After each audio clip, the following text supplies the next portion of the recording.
Welcome back. You could be one of millions of homeowners to see a reduction on your home loan. A landmark $25 billion settlement with the nation's top mortgage lenders will help reduce loans for homeowners who owe more than their home is worth.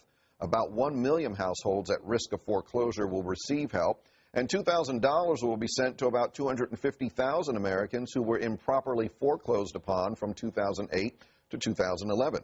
49 states joined the settlement, and government officials are still negotiating with 14 other lenders. You can find out if you're included by going to myfoxdc.com. We have posted a link under the Money tab. Now, while government officials hailed the settlement, many consumer advocates say it doesn't help enough people. This morning, Anthony Sanders, a senior scholar at the Mercatus Center in George Mason University, joins us to talk about the latest on this. Thank you for coming in, sir. And I just mentioned that some say this is great, it's wonderful, we needed this. Some say, well, it doesn't do enough, and you have a different point of view about it. Well, my point of view is that it's a huge settlement, and it's for about 1 million people, so that's $25,000 per borrower if you just average it out. But the point is that it's not what you think it is. It sounds like in a settlement, it's attorney generals who are again elected officials, politicians, and what it is it's really just another refi program like the one President Obama wants to push on the FHA, or HARP 2, which is Fannie and Freddie, our neighbors down the street. And this is really, again, just another refi plan. It's because here's the problem. When everyone hears robo-signing, which sounds terrible, and it is, a sloppy paperwork, bear in mind that 100% of those people defaulted on their loans. And this was the lender trying to get their collateral back, which is their due according to law. So it's not like these were innocent victims sitting in their homes that did nothing and the house got repossessed. These were people that defaulted already.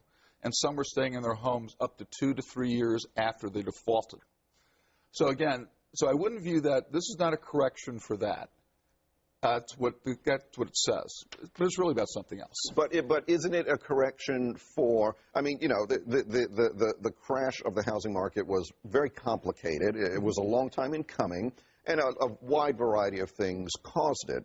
You know, easy money for people who maybe shouldn't have had loans and all that kind of stuff. People did fall behind and all of that. Maybe it doesn't address robo-signing, what happened there exclusively, but doesn't it in fact help people who did get in trouble? Some of them, you know, of their own doing. Some of them were in situations that they probably shouldn't have been in anyway. But doesn't it help get those people out of trouble and then overall help get us back on steadier ground?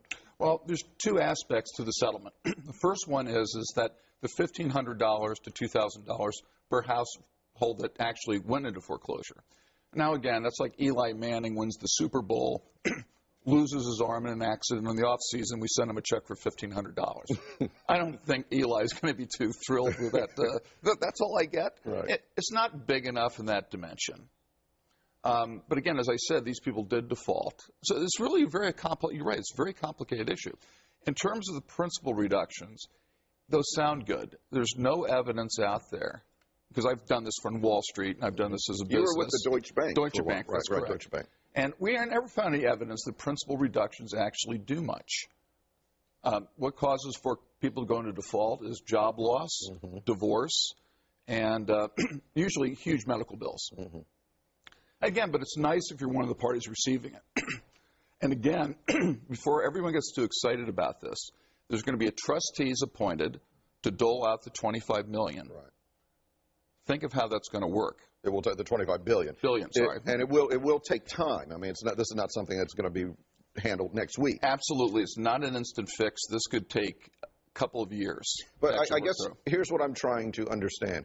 Isn't it better? I understand, you know, that some say, and they're right, well, $2,000, that's not a lot. That's not going to help me a whole lot. But doesn't it help to some extent?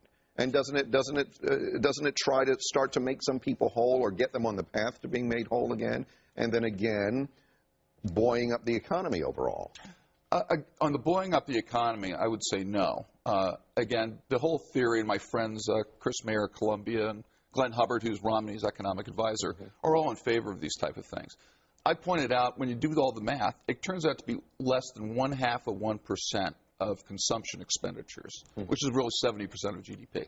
It'll be a drop in the bucket.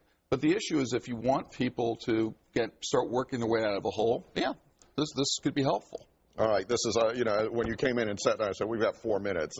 We can't solve the whole issue here, but I thank you for coming in and providing a different insight into it as well. We appreciate it. Thanks, Anthony Sanders. Yeah, thanks for